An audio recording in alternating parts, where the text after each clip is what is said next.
you guys. So as many of you know, color is a huge part of my creative process. I draw, I paint, I use all kinds of mixed media techniques, but my favorite thing, no matter what I'm doing, is to add color to my artwork. I love to draw, I love covering surfaces with pattern, usually floral pattern, and my favorite part of that process is actually adding color to those drawings. And today I'm sharing with you one of my tricks of kind of hacking my supplies. While I love using all kinds of supplies, the latest, the greatest, expensive supplies, cheap supplies, I really, at the core of who I am as an artist, really love and am inspired by finding ways to use simple supplies in really creative ways and finding and figuring out ways to elevate those simple supplies. So today I'm sharing one of my favorites. I'm going to be using crayons and baby oil to show you guys how you can add color to your drawings or even to those coloring pages. Now, crayons are typically thought of as like a kid's supply, but I think they are one of the most wonderful supplies out there because they're economical, they're super cheap, and they come in all kinds of colors.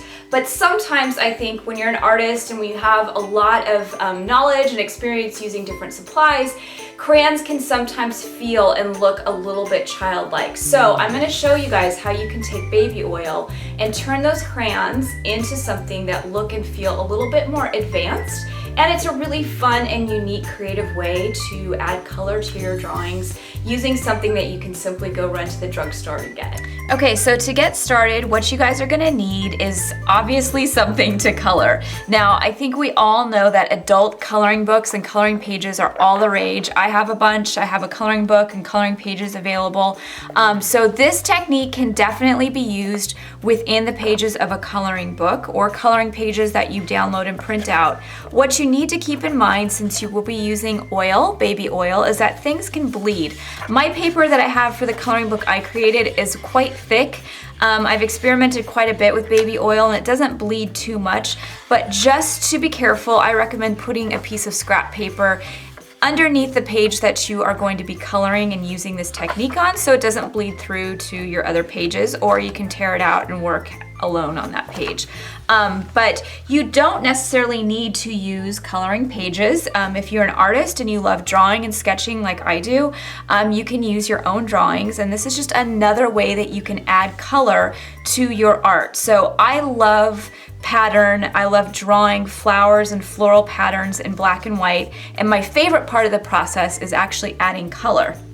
And I will use anything: watercolors, acrylics, different inks. I love using colored pencils and markers, and I love, love, love using crayons. The cool thing about crayons is that they are super affordable, they're really cheap, and they come in just a bazillion different colors, which is really kind of fun because you have the ability to really play around with blending color and combining colors and just using interesting colors that maybe aren't necessarily included in a box of or a set of colored pencils or markers. So that's why I like using crayons, but I like pushing myself to come up with ways to make them look a little bit more grown up and treat them like they're a serious art supply. So I really enjoy using my own drawings and filling them with color. So using them a little bit like a coloring page, but this is my process. I draw first, then I add color. So I'm gonna show you guys a couple different ways that you can go about using this technique. I've got one sheet that I've filled a drawing. It's just on regular drawing paper, something similar to like computer paper. I've just used a Sharpie and I've drawn all over it with that Sharpie, filled it with pattern. I'm also going to show you the same technique on a piece of watercolor paper with just another Sharpie drawing.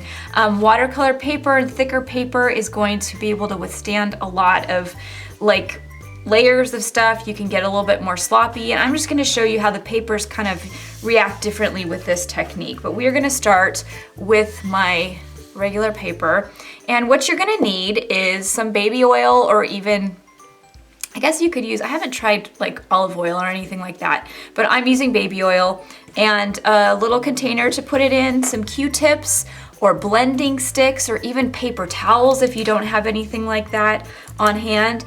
And you're just gonna put a little bit of baby oil in your container.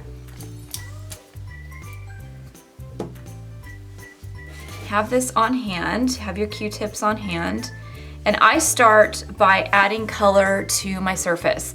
And what I like to do is start with the areas of color that I know are gonna be real saturated. So this is my own process. You can work differently, but I go in and to my edges, I start adding really dark, saturated color.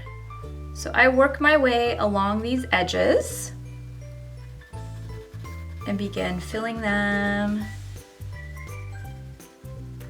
And really this is nothing more than just scribbling, and I'm pressing down real hard so I get a lot of saturation on that surface.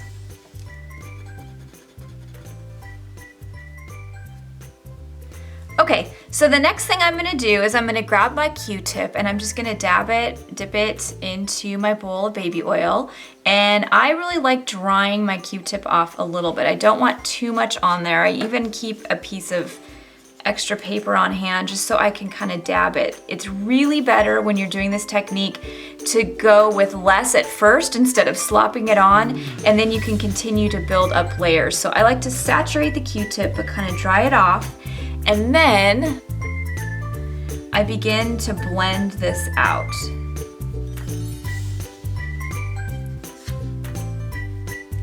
And as I blend it, I grab my crayon and I can draw lightly over the top of that oil, and it's gonna become nice and, I guess the word would be kind of smooth.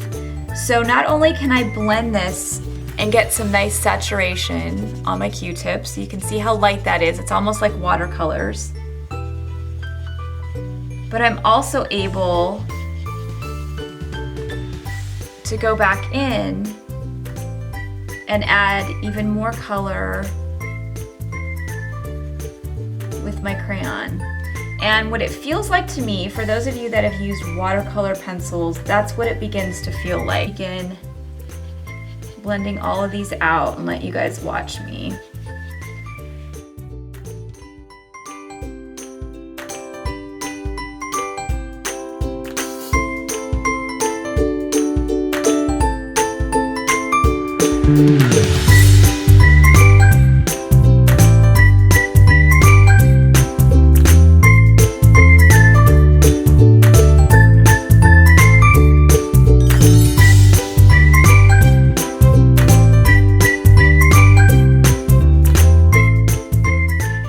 Okay, so I've filled this flower with color.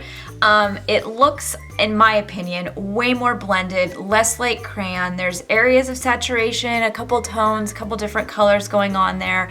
And it's got this really interesting look to it that I really haven't been able to achieve even with watercolors.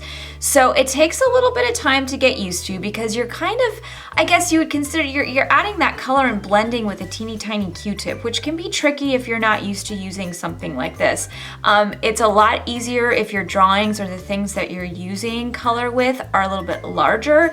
These tiny details become real difficult to fill with color, but this technique really does work well for larger areas. So I'm gonna let you guys watch me work through a couple more flowers just so you can see and kind of get the feeling for the way that I like to apply it to my own work, and then I will show you a couple more ways that I like to use it.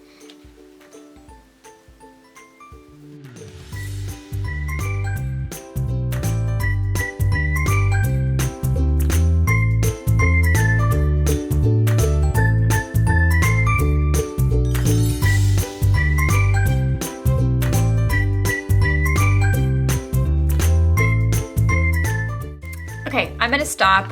This would take me a really long time. I don't know if you guys wanna watch me just sit here and color.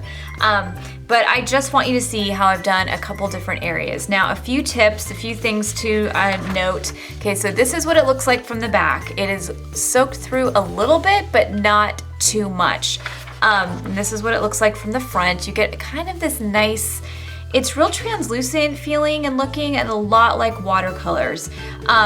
Different colors really operate and work differently. So I find the reds and the pinks and the purples are really saturated and work really well when you blend them out. The yellows, the oranges, the light greens can get a little tricky. So I like to recommend even using a test page where you can kind of play around with the different colors. There's so many colors in a box of Crayolas that you really don't know how they're gonna react. This is not like a technical technique. This is just something fun and tricky to work around and work with. So different colors will definitely react differently with that baby oil. And I have not tried every single color. I just know that the oranges and the yellows tend to be a little bit tricky when blending, but I still try to use them up because I love them so much. And again, it doesn't soak through too much. I like to keep a piece of paper underneath. And the biggest plus for me when I'm working this way is I can work on a budget. I can get really, really great saturated, beautiful color with a box of crayons. And this is great if you're working on the go, if you don't want to take like your watercolors with you somewhere, if you just are simply working on a budget. You can take a little vial of baby oil and some Q-tips. You don't have to take a big bottle, but it's really a budget-friendly way to work, a way to color, and just a fun way to experiment with everyday materials. I love challenging myself to come up with unique ways to use everyday materials so that they really look a little bit better quality and higher end, when at the end of the day, somebody might not know right away that I actually used crayons to add color to something. So I'm gonna show you just a couple other ways that I like to use this technique, and this time around I'm working on that watercolor. Okay, so what I have found when working through this technique is that different papers react differently with that oil. And regular computer paper, or the most typical paper that you find in coloring books, is pretty thin and it absorbs that oil really, really quickly. Something like watercolor paper, cardstock, or even some of those great mixed media papers out there actually let you move that saturated color around on the surface. So I'm gonna just do the same thing, but I want you guys to see how it reacts a little bit differently than the other paper. So I'm gonna start again by doing just some really, really dark saturated color with a bright color, reddish magenta. I'm gonna take my oil, and this time around I can actually put more oil on my Q-tip. And what you're gonna get is a really better blend. Now, I'm not able to get this on that computer paper or just regular old drawing paper because it soaks it up before I even have the chance. While I still can get a great blend, I don't get anything like I can on the watercolor paper. But if you want to keep working and reworking that surface, you can get this really great blend.